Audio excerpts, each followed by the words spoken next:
જૂનાગઢની વાત કરવામાં આવે તો જૂનાગઢ ખાતે આવેલ નરસિંહ મહેતા યુનિવર્સિટીનો ચતુર્થ પદવીદાન સમારોહ રાજ્યપાલ આચાર્ય દેવવ્રતના અધ્યક્ષસ્થાને યોજાયો હતો।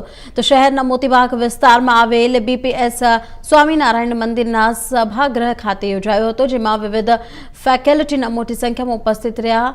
વિદ્યાર્થીઓમાં તમામ ફેકલ્ટીના કુલ મળીને 36 જેટલા વિદ્યાર્થીઓને રાજ્યપાલ હસ્તે ગોલ્ડ મેડલ પ્રમાણપત્ર અર્પણ કરીને ડિગ્રી એનાયત કરવામાં આવી હતી।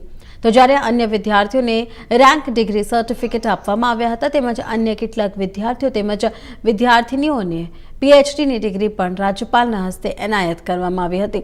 કાર્યક્રમમાં પ્રારંભમાં રાજ્યપાલ તેમજ મહાનુભાવોના હસ્તે દીપ પ્રાગટ્ય કરાયા બાદ ભક્ત કવિ નરસિંહ મહેતા યુનિવર્સિટીના vice chancellor professor doctor Pratapsinh Chauhan દ્વારા રાજ્યપાલ તેમજ તમામ મહાનુભાવોનું સ્વાગત પ્રવચન કરવામાં આવ્યું હતું। તો આ તકે રાજ્યપાલ આચાર્ય દેવવ્રત દ્વારા ડિગ્રી પ્રાપ્ત કરનાર વિદ્યાર્થીઓને આગામી સમયમાં સમાજલક્ષી સારા કામો કરવા માટેનો અનુરોધ કરવામાં આવ્યો હતો।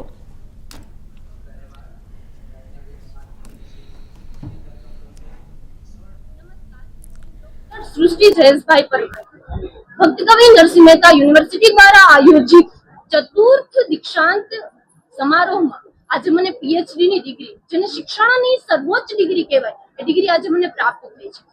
એમના માટે હું ગુજરાત રાજ્યના રાજ્યપાલ ભક્ત કવિ નરસિંહ મહેતા યુનિવર્સિટીના કુલગુરુ પ્રતાપસિંહજી ચૌહાણ સાહેબ, રજિસ્ટ્રાર શ્રી પરમાર સાહેબ અને પરીક્ષા નિયામક શ્રી સુખડિયા સાહેબનો હૃદયના અતક ઊંડાણથી આભાર પ્રગટ કરું છું। જ્યારે ટૂંકા જ સમયમાં આટલી સરસ ડિગ્રીઓનું એનાયત થાય છે। આજે મારી સાથે 109 વિદ્યાર્થી મિત્રોને પીએચડીની ડિગ્રી એનાયત થઈ છે। એ સર્વને અભિનંદન અને ભક્ત કવિ નરસિંહ મહેતા યુનિવર્સિટીનો હૃદયના અતક ઊંડાણથી આભાર પ્રગટ કરું છું। ધન્યવાદ। ખાસ કરીને આગળ હવે આપની શું લક્ષ્ય રહેશે? મારું પીએચડી, મારું સંશોધન છે એ અર્થશાસ્ત્ર વિષયમાં ઉદ્યોગ સાહસિકોની પ્રગતિ, પડકારો અને ભાવિ તકોના વિશ્લેષણાત્મક અભ્યાસ રાજકોટ જિલ્લાના સંદર્ભમાં થયું છે। હું આજે રાજ્યપાલ અને કુલગુરુ અને સાહેબ સાથે મહેતા સાહેબના માર્ગદર્શનોથી પ્રભાવિત થઈને હજી પણ આ જ વિષયમાં પોસ્ટ ડોક્ટરેટની ડિગ્રી પ્રાપ્ત કરું અને જેટલું પણ વધુ સંશોધન થઈ શકે એટલું સંશોધન કરીને સમાજને આપું એવી મારી ઈચ્છા છે। હું કંઈક ને કંઈક રાષ્ટ્ર નિર્માણમાં, રાષ્ટ્ર પુનઃનિર્માણમાં મારું વધુ ને વધુ યોગદાન આપીશ। મારી એક કલાક રાષ્ટ્રને સમર્પિત થાય એવા પ્રયત્નો કરીશ। ધન્યવાદ। જી, આપનું નામ? મારું નામ બારડ વૈશાલીબેન ભીખાભાઈ છે। હું અહીંયા ભક્ત કવિ નરસિંહ મહેતા યુનિવર્સિટીમાં ચોથા પદવી સમારોહ માટે ગોલ્ડ મેડલ લેવા આવી છું। એના માટે હું મારા માતા પિતા અને પ્રોફેસર અને કુલપતિનો ખૂબ ખૂબ આભાર માનું છું।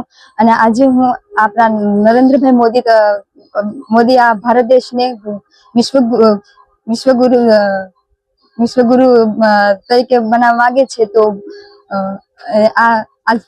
આ સંસ્કૃત સબ્જેક્ટ ઉપર હું કહેવાય કે બધા બાળકો આગળ વધે એવી શુભકામના। ખાસ કરીને ગવર્નરને આજે એવોર્ડ મળ્યો છે, કેવી ખુશી થઈ છે? શું કહેશો? આજ ખાસ કરીને આજ ગવર્મેન્ટ તરફથી મને એવોર્ડ મળી રહ્યો છે તો મને ખૂબ આનંદ થાય છે, કારણ કે મારા પહેલો એવોર્ડ એવો છે કે હું ગવર્મેન્ટ પાસેથી હું પહેલો એવોર્ડ લઈશ। પરિવાર અને માતા પિતા તરફથી સપોર્ટ મળ્યો છે? મને મારા પરિવાર, મારા પ્રોફેસર, મારા કુલપતિ, મને બહુ બધા પાસેથી મને બહુ સપોર્ટ મળ્યો છે। એના માટે જ હું અત્યારે અહીંયા પહોંચી છું અને આ એવોર્ડ તરફ મને મળ્યો છે। જી, મારું નામ હર્ષા નંદાણીયા છે। આજે ભક્ત કવિ નરસિંહ મહેતા યુનિવર્સિટીનો ચોથો પદવી સમારોહ રાખેલ છે, જેની અંદર સાયકોલોજી સબ્જેક્ટની અંદર મને ગોલ્ડ મેડાલિસ્ટ મળ્યો। એ બદલ મારા મમ્મી પપ્પાનો, મારા ટીચર્સનો અને ગવર્નરશ્રીનો દિલથી આભાર વ્યક્ત કરું છું। આવનાર ભવિષ્યમાં શું કરવાનું? ફ્યુચરમાં મારો પ્લાન એક ગુડ ટીચર બનવાનો છે અને એક સારા ટીચર તરીકે મારે જોબ કરવી। ઓકે, ભારતના ફ્યુચર માટે શું આગળ કરવા માંગો? ફ્યુચરમાં તો હાલમાં એક સશક્ત નાગરિક બનીને દેશમાં થોડુંક કંઈક એક ભવિષ્યને આવનારી પેઢીને કંઈક શીખવીએ, એ માટે એક ટીચર સૌથી જરૂરી છે, એટલે જ એક ટીચર બનવું।